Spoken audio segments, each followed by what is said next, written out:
The next step in creating a page is the Settings tab. The first thing to do is input the URL you wish to have for the page. Please note that you cannot have spaces in the URL, so if you wish to have multiple words within the URL, either separate them with a dash or group the words together. Next we have the CMS name, which is the name used to identify the page in the CMS. Next we have the menu label. This is the name that will appear in the navigation menu for the page. We recommend using the same name as the CMS label.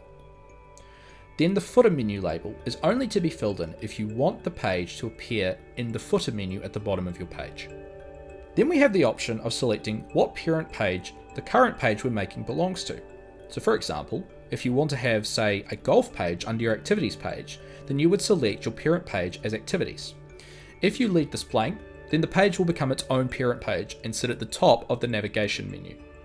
Next we have the hero banner. This is a drop-down list of all the hero banners that you have created in the hero banner module.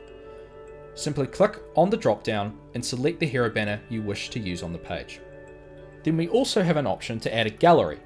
Just simply click on the drop-down as before and select the gallery that you wish to use. Below this is the template field. You do not need to touch this and just leave it as default. In the next video, we will go over the Modules tab.